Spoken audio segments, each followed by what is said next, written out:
የህብረተሰቡን የኑሮ ደረጃ የሚያሻሽሉ በምርምር የተገኙ የቴክኖሎጂ ውጤቶችን በማቅረብ የበኩሉን እየተወጣ መሆኑን በምዕራብ ጎጃም ዞን የፍኖተ ዳሞት ፖሊቴክኒክ ኮሌጅ አስታወቀ። ኮሌጁ በስሩ የሚገኙ 4 የቴክኒክና ሙያ ማሰልጠኛ ኮሌጆችን በማካተት የቴክኖሎጂ ክህሎት ጥናትና ምርምር ውድድር እንዲሁም የፈጠራ ውጤቶች ኤግዚቢሽን አከናውነዋል። ዘመኑ ይርጋ ተጨማሪ አለው። የህብረተሰቡ ኑሮ የሚያሻሽሉ በምርምር የተገኙ የቴክኖሎጂ ውጤቶችን በማቅረብ የበኩሉን እየተወጣ መሆኑን በምዕራብ ጎጃም ዞን የፍኖተ ዳሞት ፖሊቴክኒክ ኮሌጅ አስታውቋል። ኮሌጁ በስሩ የሚገኙ 4 የቴክኒክና ሙያ ማሰልጠኛ ኮሌጆችን በማካተት የቴክኖሎጂ ክህሎትና ጥናትና ምርምር ውድድር እንዲሁም የፈጠራ ውጤቶች ኤግዚቢሽን በኮሌጁ ቅጥር ግቢ አከናውኗል።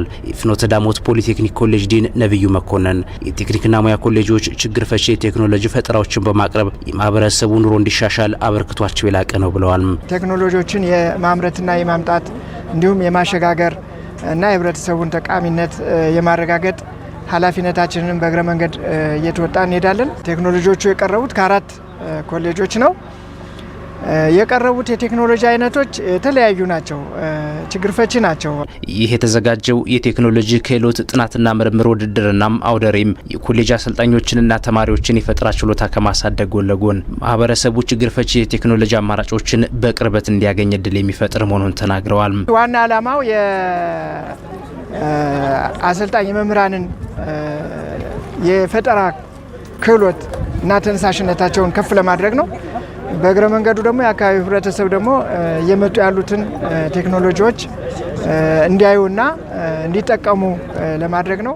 በተዘጋጀው የቴክኖሎጂ ክህሎትና የጥናትና ምርምር ውድድርና አውደ ርዕይ ተሳታፊ የሆኑ የፈጠራ ባለቤቶች በበኩላቸውም በአካባቢ ከሚገኝ ቁስ ከውጭ በውድ ዋጋ ይገባ የነበረን ቴክኖሎጂ የሚተካና በቀላሉ ለማህበረሰቡ ተደራሽ የሚሆን የቴክኖሎጂ ውጤቶችን ማቅረባቸውን ተናግረዋል። ይህን ቴክኖሎጂ በዋናነት ወደ ስራ ስንገባ የቴክኖሎጂ አመራሮች ጋር ተነጋግረን ሊትል ማቴሪያሉን በዚሁ በአካባቢያችን በሚገኝ ማቴሪያል እየሰራነ ወደ ምርት ገብተናል። የስንዴ መውቂያ ማሽን በቀን እስከ 40 ኩንታል ይወቃል። እቺ በቆሎ መፈፈያ ማሽን ለአርሶ አደሩ ችግር ፈቺና ጥራቱን የጠበቀ ምርት ለማምረት ይጠቅም ዘንድ በመለየት ክፍተቱን በመለየት ነው ያው የተሰራች እና ሚኒማይዝ በሆነች ኮስት ከኮስትም ከጥራትም አኳያ በመናይበት ጊዜ ጥራቱን የጠበቀ ምርት ያመርታሉ። እነዚህን የፈጠራ ቴክኖሎጂዎች ከማቅረብ ባሻገር ለተጠቃሚዎቹ ተደራሽ ለማድረግም እየሰሩ መሆናቸውን ተናግረዋል። አርሶ አደሩ ጋር ተደራሽ ለማድረግ በዋናነት የሚመለከታቸው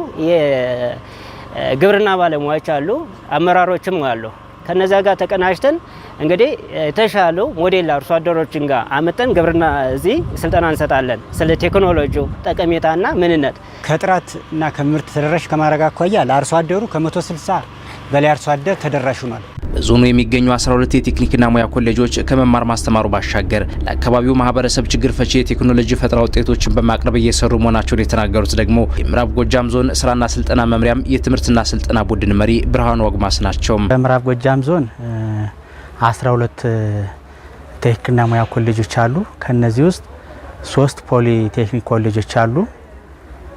ዱርቤቴ፣ ፍኖተ ዳሞትና ቡሬ ፖሊ፣ እነዚህ 3ቱ ፖሊዎች ናቸው። ከዚህም በመነሳት በአሰልጣኞችም እንዲሁም በሰልጣኞችም ባጭሩ በኮሌጁ ባሉ በእነዚህ አካላት ልዩ ልዩ ቴክኖሎጂዎች ይሰራሉ።